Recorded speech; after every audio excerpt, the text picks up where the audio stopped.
就是的朋友们大家好我是มาโคเสี่ยวมาเกิด我叫เจฟซัตเตอร์โรเจฟฟู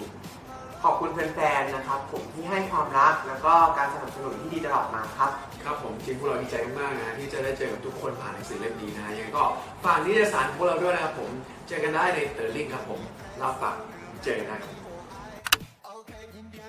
จำได้ว่ามีคนส่งเข้ามาในกลุ่มแชทที่เป็นแบบเพื่อนๆกันอะไรเงี้ยแล้วก็เห็นเรารู้สึกว่าเรื่องนี้มันมีความน่าสนใจตรงที่ว่ามันเป็นพล็อตเรื่องที่แบบเกี่ยวกับมาเฟียอะไรเงี้ยซึ่งเราจริงๆเราชอบดูหนังพวกพีกี้ไบลเดอร์หรือว่าหนังแบบที่เป็นมาเฟียอยู่แล้วอะไรเงี้ยแล้วเราก็เลยติดตามไปหานิยายมาอ่านด้วยอย่างเงี้ยเรารู้สึกว่าพล็อตเรื่องน่าสนใจก็เลยแบบเข้าไปตัดสินใจเข้าไปแคสก็สำหรับผมนะครับเริ่มจากการที่ผมไปเรียนร้องเพลงกับพี่สาวจริงๆพี่สาวเนี่ยไปเรียนส่วนผมเนี่ยไปนั่งรอแล้วทีนี้พี่ผมเนี่ยก็ถ่ายผมลงสตอรี่และหลังจากนั้นเขาว่าแท็กครูที่สอนร้องเพลงด้วยแล้วครูที่สอนร้องเพลงก็รีสตอรี่ไปและทีนี้พี่ปอนก็ไปเห็นสตอรี่แล้วก็เลยเรียกผมมาครับคือเป็นแบบโชคชะตามากๆเลยผมลิขิตDestiny ก็ขอบคุณโชคชะตาครับผมครับโอ้มันจริงๆมันเป็นซีรีส์แบบฟูลสเกลเป็นเรื่องแรกของเจฟเลยจริงๆแบบทุกๆซีนที่เข้าไปรู้สึกว่ามันแบบอยากเก็บไว้เป็นความทรงจำหมดเลยแล้วก็แต่จะมีซีนบางซีนที่รู้สึกว่าแบบอย่างซีนบู๊ที่ได้เห็นใน EP สุดท้ายอะไรเงี้ยซึ่งเป็นซีนที่เราถ่ายเป็นซีนแรกเลยของเรื่องแล้วก็มีความยากในการที่เราต้องจำตัวของแบบคิวทั้งอย่างทุกอย่างในเรื่องอะไรเงี้ยแล้วก็เสียวเจ็บด้วยอะไรเงี้ยซึ่งก็เจ็บจริงๆเจ็บในทุกซีนบู๊ที่เข้าอะไรเงี้ยแต่ว่าเรารู้สึกว่าเราก็ภูมิใจที่เราแบบได้เล่นซีนบู๊ครั้งแรกแล้วก็ทำมันได้เรารู้สึกว่ามันทำได้ออกได้ดีตอนนั้นผมก็อยู่ดูด้วยใช่ก็ตอนเวลาเข้าด้วยกันใช่จริงๆนั่นเป็นซีนแรกของผมเหมือนกันครับก็คือไปนั่งเล่นเกมนั่นแหละแล้วก็ย้อมผมใช่แล้วก็ย้อมผมและนี่ก็เป็นแบบเรื่องแรกของผมเลยคือตอนเข้าไปอ่ะซีนแรกซีนเดียวกับพี่เจฟตอนนั้นผมแบบรู้สึกตื่นเต้นมากๆคือไม่เคยอยู่ต่อหน้ากล้องแล้วก็ต่อหน้าคนที่เยอะขนาดนี้มาก่อนมันเป็นซีนเล่นเกมใช่ไหมแล้วก็มีทีมงานเยอะแยะเลยตอนนั้นรู้สึกประหม่ามากแต่ว่าก็ได้แบบพี่ปอนได้ผู้หญิงมาช่วยไว้ช่วยไว้ประสบปัญหามันเป็นสิ่งที่แบบน่าจดจำคือผมชอบความท้าทายนะครับผมก็เลยแบบจดจำสิ่งแบบนั้นตลอดครับอยากให้แอคน้อยลงหน่อยแต่บางคนจริงอยากบอกอะไรเหรออยากบอกให้คิมแบบ enjoy กับดนตรีบ้างอะไรบ้าง enjoy ชีวิตบ้างอย่าเครียดเกินก็อยากจะบอกกับปอร์เช่นะครับว่าสู้ๆครับผมแล้วนี่เลยแล้วแหละคือตัวเขาเองอะครับคิดว่าแบบเขาเป็นคนโชคร้ายใช่ก็เราต้องคิดใหม่แบบเราต้องคิดว่าเราอะโชคดีจริงเราต้องคิดว่าเราแบบสิ่งดีๆเข้ามาเพราะถ้าเราคิดปุ๊บสิ่งดีก็จะเข้ามาจริงๆใช่มันเป็นความคิดที่แบบว่ามันสามารถปุ๊บเข้ามาในชีวิต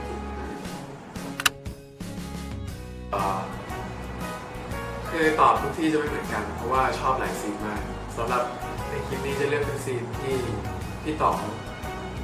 ก็คือแทนคุณกับอาร์มแบบเล่นในรถตรงนั้นตอนซีนสุดท้ายและที่แย่งกันแล้วก็กดเรามันก็เลยแบบระเบิดออกมาตอนนั้นมันหามากลองไปดูมันได้จริงเด็ดซีนไหนจะพี่เจฟซีนสุดท้ายไงที่เขาแย่งเล่นคอนโทรลเลอร์กันแล้วปรากฏปุ๊บว่าระเบิดตุ้มต่ไปที่บ้านไม่เป็นไรตัดไปผมชอบซีนที่ผมนั่งร้องไห้อยู่มุมห้องแล้วก็ฟังเพลงแค่เธออันนั้นเป็นซีนที่ผมประทับใจเพราะว่าเป็นครั้งแรกที่ฟังเพลงของพี่เจฟแล้วมันเพราะมาก เพราะจริงๆฟังแล้วแบบมันทำให้ผมแบบ เข้าบทได้ เข้าบทได้มันมีมูดครับผมแล้วก็โรงแรมสวยมากครับก็คือทุกครั้งที่ไปเนี่ยคือรู้สึกได้เลยว่าแบบวิ่งเรามาเที่ยว ไม่ได้มาถ่าย เราก็เลยมีความสุขกับการถ่ายทำตลอดเพราะเราแบบทุกอย่างมันสวยอะ จำได้ว่าเจอบาร์โค้ดเจมเห็นบาร์โค้ดก่อนตอนคณะบริษัทเขากำลังขับรถผ่านเลยเด็กคนหนึ่งลงมาจากรถกับผมยาวมากเป็นผมอีกสีดำรู้สึกว่าเด็กคนนี้ไม่รู้ด้วยว่าเขาจะมาแคสหรือเปล่าอะไรเงี้ยแต่รู้สึกว่ามีออร่าอะไรบางอย่าง ใส่เสื้อสีอะไร จำได้ว่าใส่ชุดนักเรียน ไม่ อ๋อไม่ใช่ ใส่เสื้อสีเขียว ใส่เสื้อสีเขียว พี่เจฟใส่เสื้อสีดำนี่ จำได้ จำได้ใส่มีแบบเสื้อทับสีดำ เออ ข้างในก็เป็นสีดำไม่ก็ขาวแล้วก็มีแว่นกันแดดอยู่ แล้วก็ไม่คาดผม ใช่ นะ เป็นไงเป็นไง ดีเทลอ่ะ การเล่นทุกอย่างครับผมตอนนั้นก็คือเราเจอกันในแบบคือพี่เจฟอะมาออดิชั่นมาร่วมออดิชั่นกับผม ก็คือมาแคสให้ผม คือมาช่วยดูมากกว่า ใช่แล้วผมก็ขึ้นไปแคสแล้วแบบตื่นเต้นมากแล้วคือเห็นพี่เจฟอะแล้วผมรู้สึกแบบพี่เจฟเขามีอะไรบางอย่างคือแบบคือเขาเก่งอะ เขามีพลัง เขามีพลังเขาเก่งอะไรอย่างเงี้ย แล้วตอนเขาเล่นกีตาร์ร้องเพลงออกมา ผมก็คิดว่าแบบคนนี้ของจริง เฮ้ย ของจริง ไม่ต้องมี ผมว่าอายุผมมันไม่ได้ตามแบบตัวเลขเลย ผมรู้สึกว่าเราคุยกันได้แบบ มันไม่มีการเรื่องอายุเท่าไหร่อะไรเงี้ย ใช่ครับ เพลงก็ฟังเหมือนกันเล่นเกมก็เกม ใช่เพราะว่าเราชอบอะไรคล้ายๆกัน มันก็เลยแบบรู้สึกว่ามันไม่ได้มีตกน้ำอะไรเงี้ยผมรู้สึกว่าผมยังเป็นเด็กตลอดเวลา อายุเท่าไหร่ 17 เด็กกว่าผมนี่นะ แล้วรุ่นพี่เกอร์ คณะตอนนี้ผมยังไม่รู้เหมือนกันนะครับว่าผมอยากเรียนอะไร แต่ผมเคยอยากเข้าคณะแพทย์นะครับ แต่ว่าลงเลิกความคิด เพราะว่าเรียนไม่ทันครับพี่เจฟเคยปรึกษาเหมือนจะไม่เคยปรึกษาในเรื่องการเรียน ไม่เชิงแค่เชิงว่าคือเคยคุยกันมากกว่า ว่าน้องอยากทำอะไรอย่างเงี้ยแต่ว่าจำได้ที่พูดตอนนั้นไปก็คือแค่บอกว่าหน้าเปรี้ยวอะไรก็ทำมันนั้นเลยจอยอะไรก็ทำมัน แต่ผมเอนจอยทุกอย่าง ก็ทำทุกอย่าง อ้าว จริงๆอยากทำหลายอย่างมันมีหลายอย่างที่เราไม่ได้ทำอะไรอย่างเงี้ยอย่างงานเพลงเองงานแสดงผมรู้สึกว่า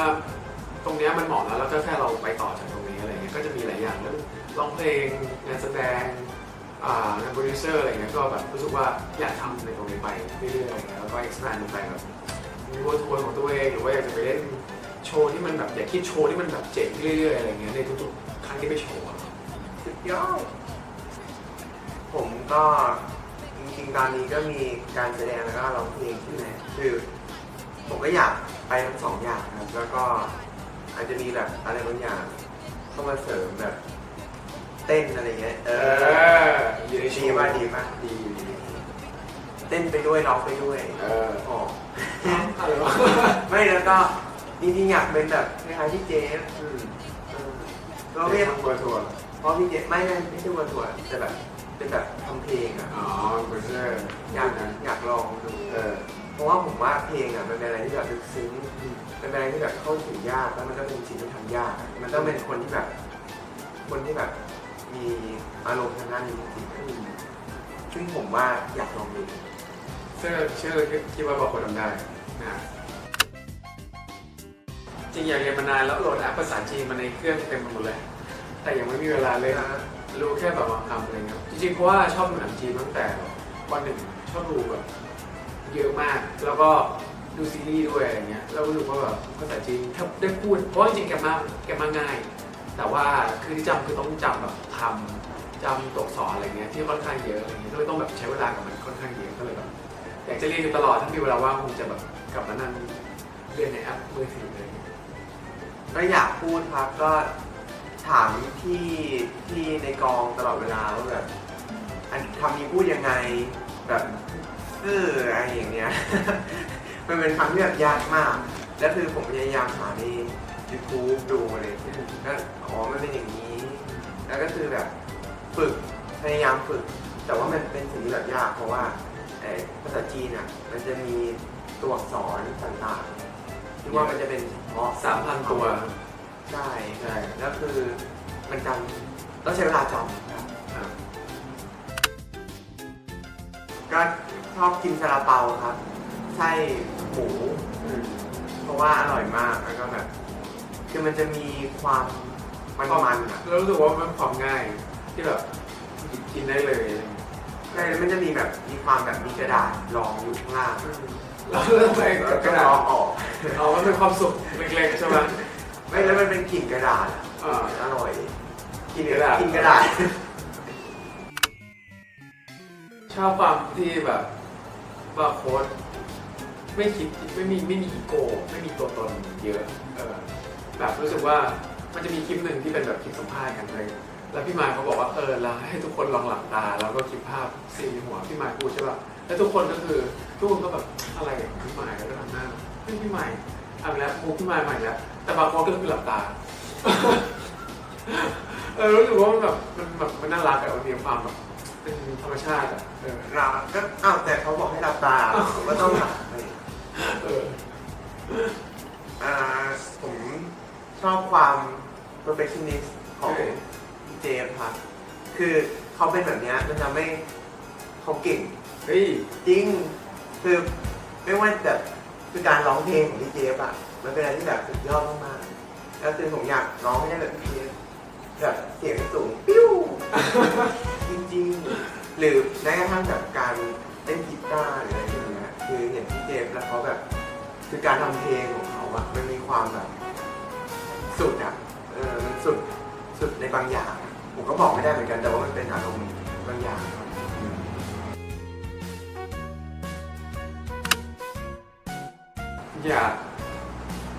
อยากลองไปเรียนบาสโค้ดดูว่าแบบ มันจะโหดแค่ไหน มันจะโหดแบบเพราะว่าคนเขาเป็นคนโหดอยู่แล้วไงอยากรู้ว่าแบบในสมหลักคืออยากได้เก็บไว้แบบความเป็นแบบเดี๋ยวนี้เขาไม่รู้ว่าแบบเด็กอายุ18อะไรเงี้ยเขาเรียนม.6 กันแล้วมันเป็นวัยแบบประมาณไหนเพราะว่ามันนานมาก ประมาณแบบ9 ปีแล้วอยากรู้กลับไปว่ามันเป็นแบบฟีลลิ่งไหนแล้วบาร์โค้ดอยู่ในสังคมแบบไหนแล้วก็ใช้ชีวิตในตอนเรียน ส่วนผมอยากร้องเพลงทุกเพลงบนโลกที่มี เพราะว่าพี่เจมส์เนี่ยร้องได้ทุกเพลง ผมก็เลยอยากร้องใช่ให้ผมสลับครับ แต่ตอนนี้ก็ได้หลายเพลงแล้วบาร์โค้ด ผมพยายามขึ้นให้สูงนะครับไม่ได้ เดี๋ยวนี้ได้ เดี๋ยวได้ต้องฝึกผมมีก็คือพี่เจมส์ซื้อกีตาร์ให้ครับ อันนั้นก็คือซิงมาก ซึ้ง ซึ้งมันไม่ต่อ อ๋อซึ้ง ซึ้งมาก ก็คือตอนนั้นน่ะคือกีตาร์ผมมันแบบมันกดยากอะไรเงี้ยคือบ่นมานานแล้วแล้วอยู่ดีๆพี่เจมส์เขาก็โทรมาบอกเฮ้ยเดี๋ยวมีกีตาร์ไปส่งเกินไปอ่ะคือตอนนั้นคือแบบซึ้งมากแล้วก็แบบได้มาคือเล่นทั้งวันเลยทั้งคืนอะไรเงี้ยไม่นอนอ่ะแล้วแบบขอบคุณมากจริงๆครับ มันคือแค่รู้สึกว่าคือเคยเห็นบางคนเล่นกีตาร์ตัวเนี้ยครั้งแรกคือตอนที่ออดิชั่นแล้วรู้สึกว่าน้องอ่ะตัวบาร์โค้ดอ่ะมันมีความสามารถเกินกว่านี้แล้ว รู้สึกว่าควรจะมีของที่มันเหมาะสมกับเสียงของบาร์โค้ดอะไรเงี้ยเพราะฉะนั้นก็เลยซื้อให้ ขอบคุณครับ นะคุณเจฟเชิงของเจฟจะเป็นแบบเชิง emotional support มากกว่าที่แบบว่าแค่รู้สึกว่าแบบบาร์โค้ดเป็นตัวของตัวเองในโมเมนต์ที่เรารู้สึกกำลังเครียดมากๆแล้วพอเห็นน้องเรารู้สึกว่ามันก็แบบมันก็แค่นั้นไม่หว่าอะไรเงี้ยมันอาจจะเป็นอะไรอย่างนี้ที่มันแบบเล็กๆน้อยๆแต่ว่ารู้สึกว่ามันทำให้เราแบบอยู่กับโมเมนต์ได้ดีขึ้นอะไรเงี้ยแบบรู้สึก enjoy กับโมเมนต์ได้มากขึ้น เราเชื่อว่าแบบทุกเมืองที่เราไปจะมีเรื่องเซอร์ไพรส์เสมอ ได้ กับคนที่เราก็คือคนที่แสดงก็คือพวกเราเนี่ยนะ เซอร์ไพรส์กับพวกเราเองจริงๆทุกโชว์อะเวลาเราไปแต่ละเมืองแต่ละที่ ไม่เหมือนกัน ไม่เหมือนกันเลยนะฮะก็มีเซอร์ไพรส์ทุกที่ ครับเตรียมดู รอติดตาม รอติดตามผู้ตามพี่เจมส์แล้วกันครับ บ๊ายบายครับ สวัสดีครับ บ๊ายบายครับ ขอบคุณนะครับ